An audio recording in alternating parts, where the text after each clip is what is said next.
It's not just stories, it's theater. And you don't want to miss it.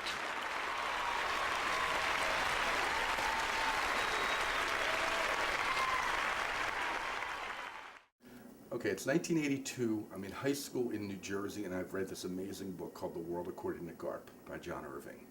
I find out a movie's been made of it. Robin Williams starring in it. Seems perfect casting. I'm going to go. No, there's no movie theater in my hometown.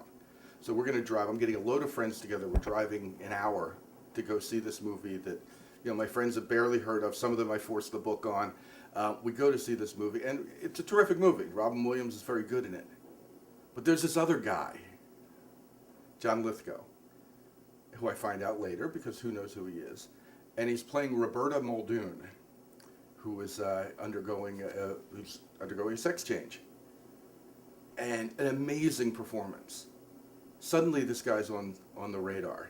And that was the launch of his career, but it was also the launch of my paying attention to him. It's amazing when an actor, it's not somebody who's discovered at 17 or discovered at 18, who gets his, early films as a young buck, and then this was a character actor. And at the time, we kind of lacked great character actors. I found out later that Lithgow had been a Broadway theater actor for years. I mean, he did a dozen plays on Broadway before he became a person who people would go to see a play with John Lithgow, or would even necessarily pay attention to him unless he was a star. But he made an impact on stage. Won Best Featured Actor in a Play, The Changing Room, the first play I think he did on Broadway.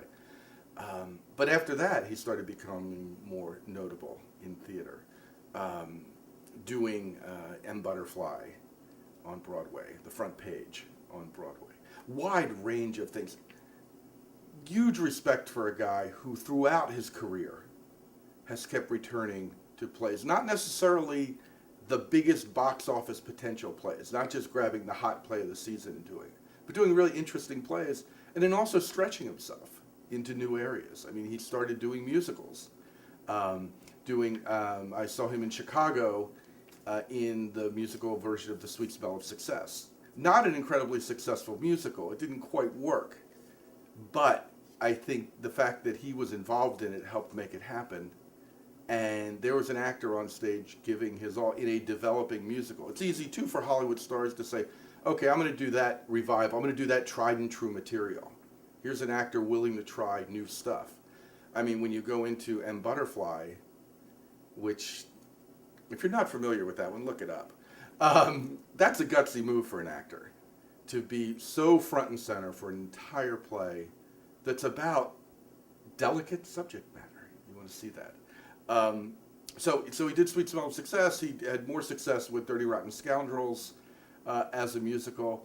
Not necessarily somebody who you'd think you'd want to buy an album of. He's not your traditional theater voice, but he's a character voice. You're hearing him when you hear him.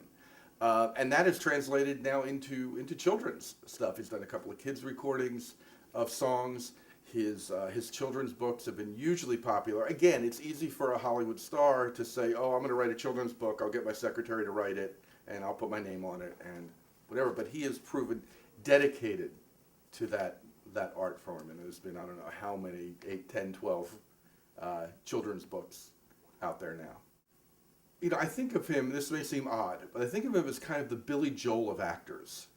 Billy Joel kind of exists. He seems to be part of the music world, and he is, and he's done a lot of great stuff through the years, but it's hard to say he's similar to this guy.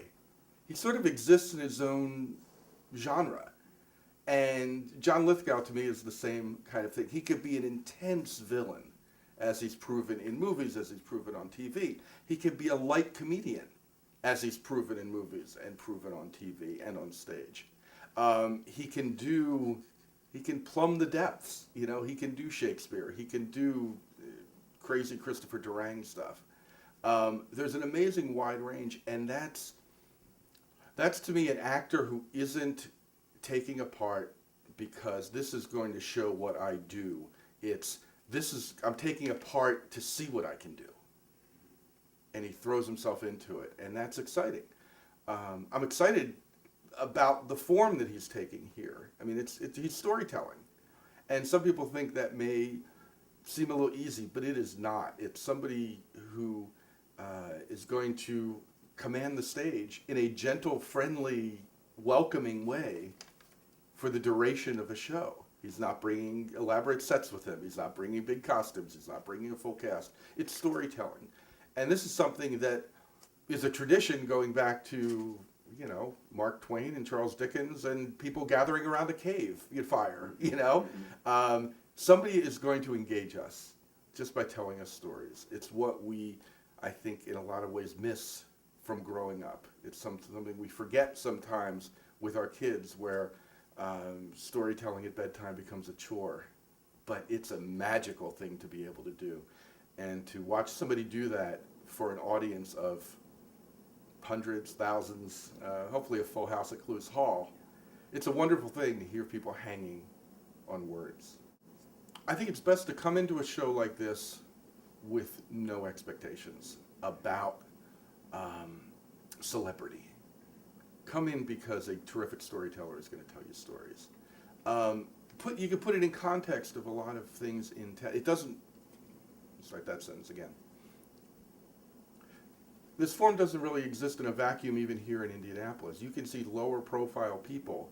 You could go to Storytelling Arts and see wonderful stuff year round. You can go to the Indie Fringe Festival and tap into storytelling, one-person shows. It's a wonderful art form that can exist in tiny venues. Like I said, you can do it it's what people do around a campfire. But it can also fill a big hall. And people don't necessarily think of it that way. But if you come in open-minded, open-hearted, you're going to hear somebody sharing stories that they're passionate about, telling some of his own things, but also sharing stuff from great writers, and maybe some writers you've never heard of or only heard about but never read, writers like Ring Lardner and people like that who Lithgow embraces. And it may send you out getting ready. I would plan the next day to think you're going to be spending time on your Kindle trying to find some of these writers. You might be running to the library trying to find some of these writers. Because what a good storyteller also can do is turn you on to whole worlds of writers that you may not have heard about before, and that's a wonderful gift. If you see and like what happens here, or if you want to ramp up to this, I strongly suggest checking out what Storytelling Arts is doing. They also do a monthly series of readings where they pick a topic and bring people from the community in to tell stories, and then they open it up to the audience to share stories. Think about some of the things that the Indiana History Center is doing, and WFYI with their storytelling, where you tell your personal stories. There's a lot to be done with the spoken word,